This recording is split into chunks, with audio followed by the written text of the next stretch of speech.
মার্কিন president Donald Trump বহুদিন ধরেই নোবেল শান্তি পুরস্কারের বিষয়ে নিজের আগ্রহ প্রকাশ করে আসছেন। তার ধারণা, এই পুরস্কারের মর্যাদা তাকে বিশ্ব মঞ্চে এক বিশেষ ও নির্বাচিত ক্লাবের সদস্য করবে। তবে ট্রাম্পের নোবেল জয় কোনো নির্বাচনের ওপর নয়, নির্ভর করে মাত্র 5 জন ব্যক্তির সিদ্ধান্তের ওপর। আর এই ব্যক্তিদের বাছাইয়ে ট্রাম্প সংখ্যাগরিষ্ঠতা পাবেন কিনা তা অনিশ্চিত। ট্রাম্প তার আগের মেয়াদেও নোবেল পাওয়ার আকুলতা প্রকাশ করেছেন। এই মেয়াদেও তার সেই ধারা অব্যাহত।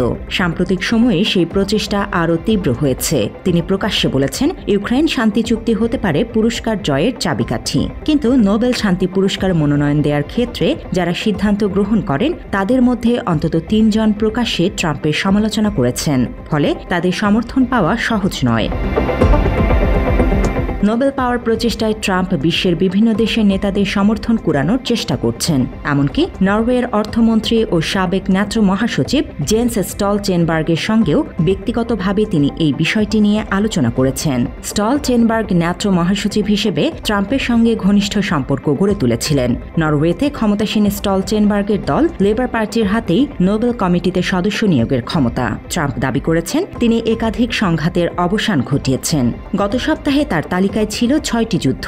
তবে শুক্রবার তিনি বলেন, যদি আপনি যুদ্ধ শুরু হওয়ার আগেই সেটিকে থামিয়ে দেওয়ার কথা বিবেচনা করেন তাহলে এই সংখ্যা দাঁড়ায় 10-এ। তবে ট্রাম্প এটিও স্বীকার করেছেন যে নোবেল পাওয়ার সম্ভাবনা হয়তো ক্ষীণ। তিনি বলেন, অনেকেই বলে তিনি যাই করেন না কেন ওরা তাকে এটা দেবে না। নোবেল শান্তি পুরস্কারের প্রতি এই আগ্রহই সম্ভবত ট্রাম্পকে ইউক্রেন যুদ্ধ মীমাংসার প্রচেষ্টায় ধরে রেখেছে। বিশেষ করে রাশিয়ার প্রেসিডেন্ট ভ্লাদিমির পুতিনের সঙ্গে সরাসরি আলোচনায় মনোযোগী হচ্ছেন তিনি। কিছু পশ্চিমা কূটনীতিকও মনে করেন, যেহেতু পুতিনের একক নিয়ন্ত্রণেই যুদ্ধ চলছে, তাই সরাসরি আলোচনা বাস্তবসম্মত হতে পারে। মাত্র 30% টাকায় জমির মালিক হয়ে নতুন বাংলাদেশের গড়ে তোলার স্বপ্ন দেখা বাংলা বসতি। অবশ্য কমিটির অন্য 2 সদস্যের ট্রাম্প বিরোধী মন্তব্যের স্পষ্ট ইতিহাস নেই। তাদের একজন শিক্ষাবিদ অসলে তৈয়ে। তিনি বাইডেন প্রশাসনের সময় ট্রাম্পের আইনি সংকট নিয়ে সহানুভূতিশীল লেখা লিখেছিলেন। চলতি বছরের জানুয়ারিতে ট্রাম্পের নোবেল আশঙ্কা প্রসঙ্গে প্রশ্ন করা হলে চেয়ারম্যান ফ্রিডনেস সরাসরি উত্তর দেননি। ফ্রিডনেস বলেন, নোবেল শান্তি পুরস্কার কোনো রাষ্ট্রপ্রধানকে দেয়া হলে তা অনেক সময়ই বিতর্ক তৈরি করে। কারণ রাষ্ট্রপ্রধান হলে ক্ষমতা থাকে, সেই ক্ষমতা ব্যবহারও করা হয়। যদি কোনো সংঘাত থাকে তবে প্রায়ই তার হাতে রক্তও লেগে যায়। আবার সেই ক্ষমতা ব্যবহার করে তিনি পরবর্তী সময়ে অনেক কিছু করতে পারেন। ফলে বিষয়টি জটিল হয়ে ওঠে। তবে নরওয়ের নোবেল শান্তি পুরস্কার মনোনয়ন কমিটির 5 জনের সিদ্ধান্ত যাই হোক না কেন, হোয়াইট হাউসে সফররত অনেক বিশ্ব নেতার কাছে মার্কিন প্রেসিডেন্টকে প্রশংসা করা এবং তাকে নোবেল শান্তি পুরস্কারের যোগ্য বলে ঘোষণা করাটা যেন নিয়মে পরিণত হয়েছে।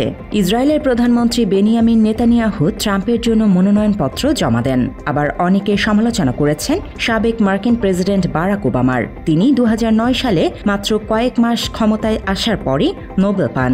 ওবামা নিজেও স্বীকার করেছিলেন এই সিদ্ধান্ত নিয়ে বেশ বিতর্ক হয়েছিল।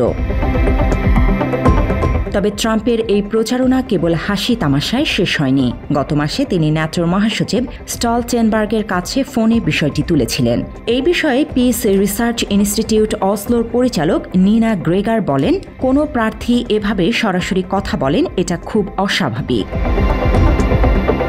ট্রাম্প নোবেল পাওয়া ব্যক্তিদের মধ্যে যাদের সমালোচনা করেছেন তাদের মধ্যে সাবেক প্রেসিডেন্ট জিমি কার্টারও রয়েছেন। তিনি 2002 সালে শান্তি পুরস্কার পান। নোবেল জয়ীদের তালিকায় আরও আছেন উড্রো উইলসন ও থিওডোর রুজভেল্ট।